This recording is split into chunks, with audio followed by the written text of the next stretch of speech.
Hoje eu quero falar com você da palavra de Deus sobre 3 lições de uma casa que Jesus entrou. Jesus entrou em muitas casas, né, gente? De fato, Jesus entrou em muitas casas. Tem até um hino que fala assim, passa lá em casa, Jesus, não tem? Não sei de quem é esse hino, mas fala assim, passa lá em casa, Jesus. Vai na minha casa, Jesus. Jesus foi na casa de muita gente, Alain. Mas teve uma casa que Jesus foi e que eu quero compartilhar com você no dia de hoje. Jesus, eu e você e o alimento diário.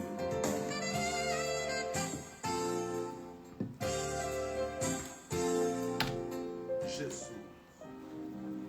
Muito bem. Vamos, nesse momento, falar dessa casa que Jesus entrou. Jesus entrou em muitas casas. Muitas casas, de fato, foram transformadas por Jesus. Mas, infelizmente, em muitos lugares que Jesus entrou, ele não conseguiu fazer milagres. Então, o milagre não depende apenas da presença de Jesus, que é o máximo. Mas se você não abrir o coração, se você não tirar a pedra, se você não se comportar humildemente com Jesus, não vai adiantar nada ele ter entrado na tua casa. Porque ele disse que quando se entra numa casa que não quer a bênção, a gente deve sacudir até a poeira dos nossos pés. Essa casa pode ser você. Essa casa sou eu. Essa casa somos nós. Que muitas vezes recebemos Jesus, ele entra em nossa casa, em nossa vida, e em algumas pessoas não fazem a menor diferença. Eu preguei no domingo na nossa igreja sobre o exemplo de Obed-Edom e Abinadab. A arca do Senhor ficou na casa de Abinadab, que também era levita em Israel. A arca ficou na casa dele por 20 anos, gente. E não fez nenhuma diferença na vida dele.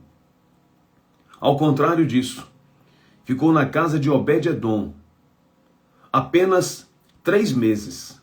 E em 3 meses, a casa de Obed-Edom mudou completamente. Você sabe que a bênção do Senhor, ela está na maneira como você se comporta com Ele. Na maneira como você decide agir com Jesus. A bênção, ela está na nossa mão. Você já reparou que tem pessoas que têm mãos abençoadas? Tudo que a pessoa toca, Deus abençoa, prospera. Gente, ser abençoado não é ser um mega empresário. Mas ser abençoado é você ter bênção em tudo que você faz, em tudo que você diz. Ser abençoado é saber que a cada momento que você vive, você precisa do seu Senhor, porque Ele transforma situações. Hoje eu quero falar sobre uma casa que Jesus entrou. Aliás, foi a primeira casa que Ele entrou. Está lá no Evangelho de João, no capítulo 2. A primeira casa que Jesus entrou. A Bíblia diz assim, e ao 3º dia, fizeram-se umas bodas em Caná da Galileia, e estava ali a mãe de Jesus. E foi também convidado Jesus e os seus discípulos para as bodas. Observe bem. Fizeram um casamento e no casamento não esqueceram de convidar Jesus. Não esqueceram de convidar Maria. Primeiro eu quero perguntar para você, quem é que você tem convidado para a sua festa?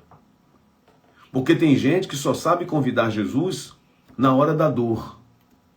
Tem gente que só sabe convidar Jesus quando o calo aperta.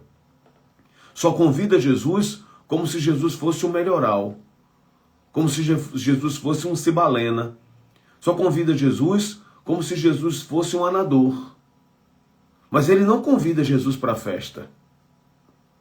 Eu acho interessante é que essa família resolveu celebrar com Jesus. Mesmo não o conhecendo, mesmo na ignorância, porque até aqui ninguém sabia quem era Jesus ainda. Somente Maria guardava no coração, porque ela sabia exatamente o que Jesus veio fazer e a missão dele aqui na terra. De fato, Maria sabia, mas as outras pessoas não. Elas convidaram Maria, e eu acredito que tenham convidado Maria também por causa de Jesus. Ele já era um menino diferente. Apesar de ele não ter feito nenhum milagre, não ter feito nada sobrenatural, ele já era um menino diferente, e todo mundo percebe quando um menino é diferente. Sim ou não? Percebe. Até a família percebe. Até as pessoas que estão no entorno percebem quando ele é diferente, quando o comportamento do menino é diferente, quando o nível de inteligência do menino é diferente. Jesus foi convidado para aquela festa. Só que, apesar de Jesus estar na festa, apesar de Jesus ter sido convidado, apesar de ele estar ali naquele lugar, o vinho acaba. E é isso que eu quero que você entenda, porque a presença de Jesus não nos isenta da falta do vinho. A presença de Jesus não nos isenta de sofrermos algumas situações que nós achamos assim, ah, meu Deus, por que será que isso vai acontecer comigo? Por que será, Senhor, que isso vai acontecer? O vinho da minha vida vai acabar? Senhor, o vinho da minha vida, a alegria. Gente, acabar o vinho é acabar a alegria. Você entende? Todo mundo estava feliz, contente. E de repente, vem uma conversa de bastidor. Essa conversa ainda não era pública. Eu imagino que quando a gente está num lugar... Eu já passei por uma situação assim. Eu não sei se você já passou, mas eu já passei por uma situação de convidar pessoas e de repente alguém chegar, né? Minha esposa falar comigo, ou um dos meus filhos falar, e vou falar, ó, nego, ó, acabou isso. Ó, nego, acabou o refrigerante, não tem mais não. Ó, nego, e quando você está num lugar que você pode dar jeito, beleza. Vai ali ligeiro, gente, vai ali ligeiro, corre aqui no supermercado Matos e compra. Ou, gente, corre aqui, ali e compra aqui na Praça do Agarrajão. Mas tem lugar que não dá para comprar. A Bíblia diz que o vinho acabou na festa que Jesus foi convidado. E não havia vinícola suficiente, porque o vinho naquela época ele era feito de forma artesanal. E esse vinho ele era guardado em odres. Odres eram recipientes feitos de peles de animais, né? de cordeiros, e depois eram impermeabilizados. E eles não tinham mais como resolver o problema. Ali era o fim da festa. Imagine a frustração daqueles noivos. Imagine a frustração daquela família, despedindo todos os convidados porque não tinha mais vinho. Imagine a tristeza que não seria para aquele casamento marcado por uma falta de vinho. Todo mundo ia lembrar daquele casamento. Gente, quando acontece algum episódio, tudo que acontece depois, as pessoas lembram. A nossa igreja aqui em Jequié, uma certa ocasião, nós trouxemos, quando o irmão Lázaro estava aqui entre nós e estava fazendo um grande sucesso, nós trouxemos a nossa igreja. E até hoje algumas pessoas ainda falam assim, a igreja que Lázaro cantou, né? As pessoas falam isso porque aconteceu um evento de grande proporção. Ali, em Caná da Galileia, todo mundo ia conhecer. Ia dizer, foi o casamento que faltou vinho. Eu sei. Foi o casamento que faltou vinho. No meio da festa não teve vinho. Tu lembra? Gente, ia ser um burburinho em Nazaré. Ia ser um burburinho em tudo quanto era canto ali. Sabe por quê? Porque a coisa, quando é ruim, se espalha rápido. Você sabe disso. A má fama, o mau acontecimento, ele se espalha rápido e todo mundo fica lembrando. E cada vez que as pessoas lembrassem, ia magoar o noivo, ia magoar a noiva, ia magoar a família. Gente, Jesus estava na festa e o vinho acaba. Se ele estava na festa, ele era o próprio poder. Você acha que Jesus não sabia que aquele vinho ia acabar? Jesus sabe de tudo. Jesus sabe da minha vida, de tudo. O que eu vou pensar ainda, Ele sabe. Jesus conhece a tua vida. Jesus sabe que o vinho acaba. Mas Ele está ali. O bom de tudo é que o vinho pode acabar, mas Jesus está ali. Ele pode até acabar na tua casa, na tua vida, em algum momento, mas Jesus está aí contigo. Ainda que pareça que Ele está indiferente, ainda que pareça que Ele não saiba, não precisava nem Maria dizer a Ele, porque Ele já sabia que o vinho havia acabado. Na verdade, Jesus já sabia que naquela festa Ele ia operar o que Ele teve que operar. E quando o vinho acaba, a Bíblia diz que Maria chega para Ele e diz: filho, eles não têm mais vinho. E o que eu acho interessante aqui é que a família, ela procura Maria. A Bíblia, gente, ela não fala muito sobre Maria, mas eu acredito, eu, Ivan, acredito que Maria, mãe de Jesus, era aquela mulher resolutiva, sabe? Aquela mulher que ao mesmo tempo ela é reverente, ao contrário de muitas hoje em dia, que porque são resolutivas, porque são coléricas, porque também elas enfrentam as pessoas, não são femininas. Maria, a Bíblia nos mostra uma menina extremamente feminina, mas uma menina extremamente resolutiva, como muitas mulheres que tem hoje, que são resolutivas e extremamente femininas. Maria chega para ele e diz: filho, eles não têm vinho, o vinho acabou. Jesus sabia que a hora de começar milagre ia chegar.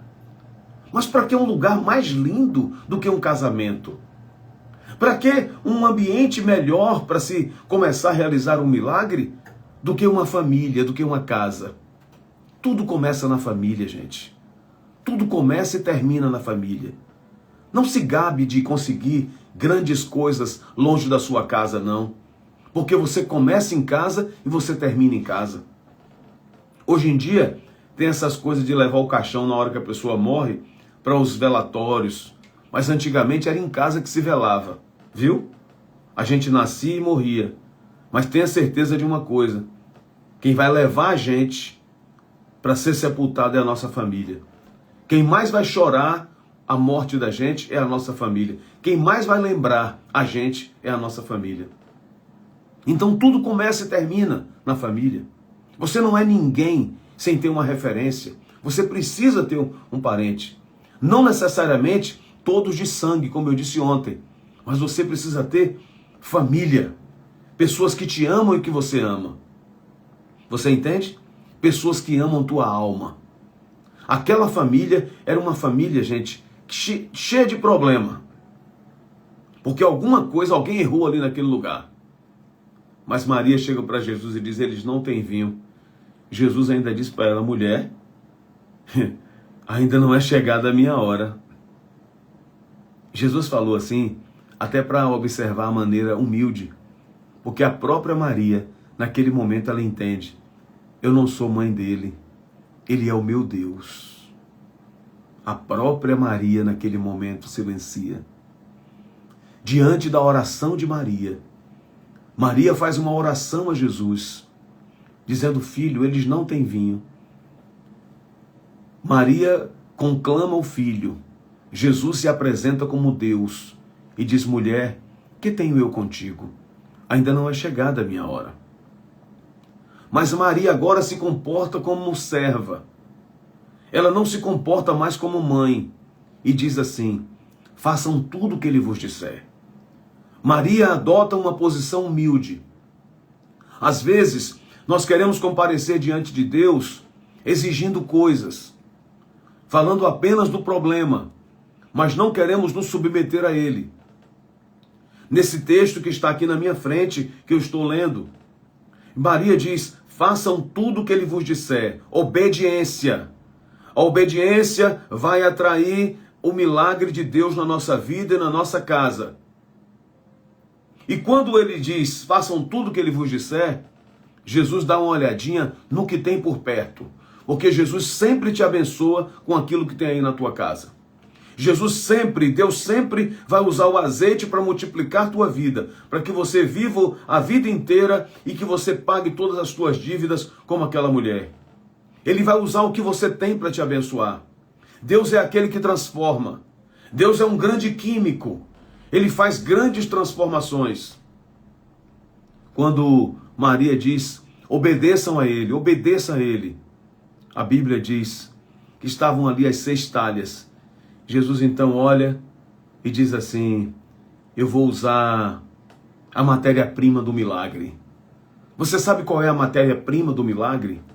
A matéria-prima do milagre é o trabalho. É a ausência da inércia. Se tem uma coisa que Deus não gosta, é de gente parada, preguiçosa, que não se mexe para que o milagre aconteça. É como se diz, sermos provocadores de milagres. Eu e você precisamos ser provocadores de milagres. Naquele momento a Bíblia diz que Jesus se torna o protagonista da festa. Chama Jesus para ser protagonista da tua festa. Chama Jesus para ser protagonista da tua vida. Quem manda é Ele, quem resolve é Ele, quem vai dizer agora é Ele. Que qual é mestre sala, rapaz? Deixa mestre sala para lá. Que qual é pai do noivo, da noiva? Não importa, a minha festa pode estar em qualquer lugar, pode ter pessoas que estão organizando, mas se Jesus não for o regente, eu não quero. Não quero participar de festa que Jesus não seja o regente. É por isso que nós não devemos participar de certas festas. É porque Jesus não está regendo, Jesus não está ali. Mas aquela família, naquela hora, dá autorização a Jesus. O Senhor é que manda, Jesus. O Senhor é que manda. Você tem deixado Jesus ser o regente da tua orquestra, da vida? Você tem sido afinado por Jesus e tem deixado que Ele seja esse regente? Pois essa família chega e diz, Senhor, é o Senhor que manda agora. O que o Senhor mandar aqui vai ser feito. Se o Senhor mandar acabar a festa, acaba a festa. Mas fica tudo de acordo com a tua vontade. Jesus começa a dar ordem. O que está escrito aqui, ó. Enchei de água essas talhas. E foram encher até em cima. Encheram até em cima. Mesmo não entendendo. Porque às vezes a gente, como barro, viu, seu Vanderly? Viu, Otília? Sheila? A gente, como barro, às vezes quer entender o que o oleiro está fazendo. E barro não tem condição de entender o que o oleiro faz. Eles obedeceram a Jesus, foram pegar a água, foram encher as talhas, e o problema que tinha ali não era água, era vinho. Não se surpreenda com o que Deus fizer na tua vida. Quando Deus começar a fazer, não queira entender não, porque Ele tem os seus métodos, Ele tem seus jeitos. Era vinho que faltava na festa, Jesus manda encher de água. Então, eu não devo entender certas coisas que estão, às vezes parece que está dando errado, parece que está indo por um caminho ruim, eu não entendo. Deus, por que o Senhor está fazendo isso? É como a Bíblia diz, gente, todas as coisas cooperam conjuntamente para o bem daqueles que amam a Deus. Cooperam como, gente? Conjuntamente. Quando eu fui instalar esse estúdio aqui, ó, o nosso MacGyver chegou aqui, ó, e ele veio instalar isso aqui, você tá vendo? Aqui, ó. Aqui está o versículo, tá vendo o capítulo que eu estou lendo para você? Aqui está o estúdio, aqui está a mesa de som, aqui está o microfone, tá vendo? E ele chegou aqui e eu, sinceramente, eu confesso a você que eu não entendia direito o que ele ia fazer. Mas eu fiquei só olhando. Ele chegou aqui, aquele jeitão dele e tal, começou a conectar as coisas, depois entrou no computador aqui, começou a mexer nas coisas. Apareceu um bocado de número aqui que eu não entendia nada. Eu fiquei quieto. Quieto eu estava, quieto eu fiquei. Sabe por quê? Porque eu entendo o fragmento, mas eu não entendo as conexões deles. Quando a Bíblia diz, porque Deus, lá em Romanos 8, que a Bíblia diz, todas as coisas cooperam conjuntamente para o bem daqueles que amam a Deus. Cooperam como, gente? Conjuntamente. O homem leva a água e Deus traz o milagre do vinho. Você entende isso? Leva a água, obedece, faz o que Jesus manda. Quando eu levo a água, Deus está chegando com vinho. Porque muitas vezes é onde eu penso que o milagre não existe e que ele já está. Jesus poderia ter mandado a água do tanque, da cisterna inteira se transformar em vinho, mas não. Jesus só faz aquilo que eu tenho capacidade também de me colocar à disposição dele e trabalhar. Jesus opera milagre a partir da minha capacidade de contribuir. Contribua com o sobrenatural de Deus na tua vida. Não fica só esperando, não. Lembra da viúva que eu falei aqui? Do azeite da viúva? Ela pediu vasilhas emprestadas. Não foi o tanque dela que encheu de azeite, não. Não foi a cisterna dela que encheu de azeite, não. Nós precisamos entender e compreender, meus irmãos. A Bíblia diz, Jesus manda encher as talhas, depois ele diz, agora pode descobrir, pode pegar aí e levar o mestre-sala. Gente, essa passagem é muito interessante, porque eu fico imaginando os serventes que colocaram água. Por que esse homem não mandou pegar logo a água e levar direto para o mestre-sala? Agora manda a gente encher todas as talhas e agora manda fazer outra coisa. Deus, ele vai abençoar a nossa vida por etapas. Eu posso imaginar aquela festa, o que aconteceu naquele dia. Mas teve uma coisa, a obediência, ela foi mesmo sem entendimento. Você obedece diante de Deus aquilo que você entende e aquilo que você não entende. O que o próprio Jesus falou com os discípulos. O que eu estou fazendo vocês não entendem agora, mas depois vocês vão entender.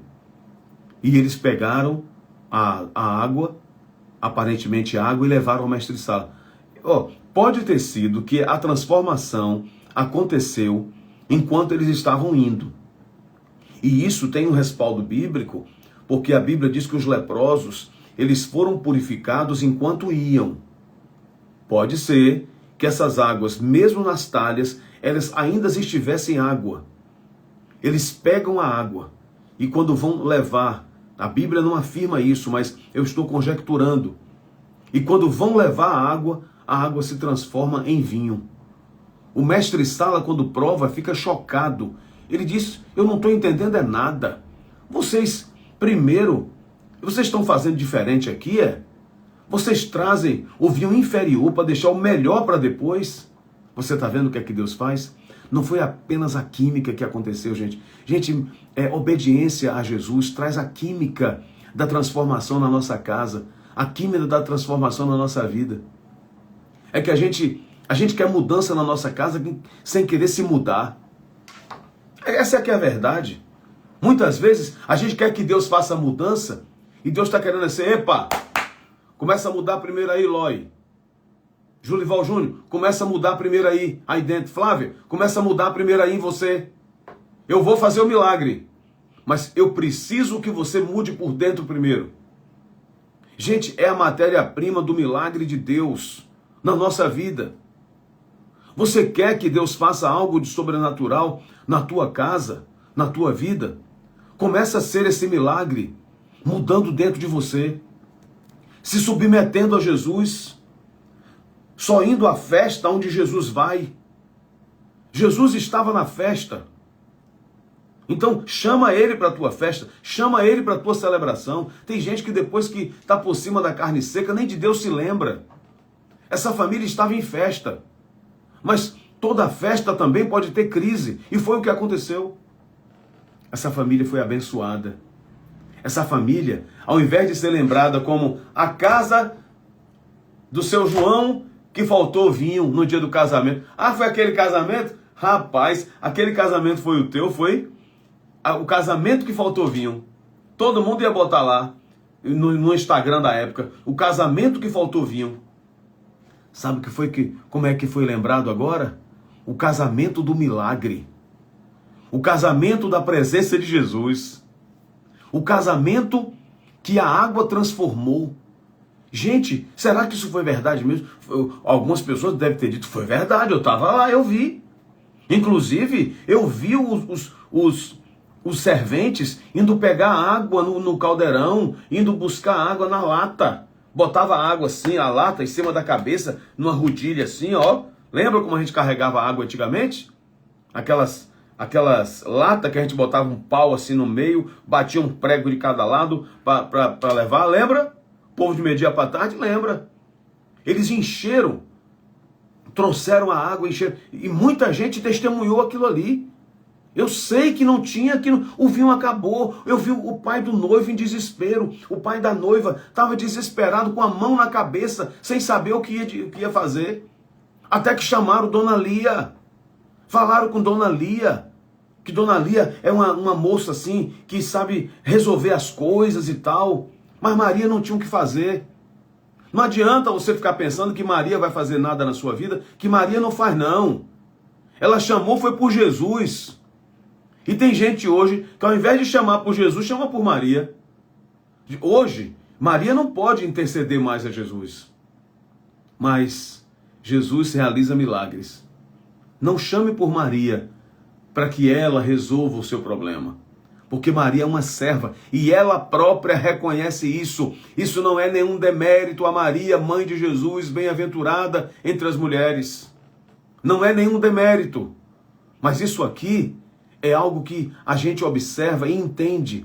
Olha, Deus, Ele quer agir na nossa vida, mas a gente precisa fazer a nossa parte. Guarde essa palavra no teu coração.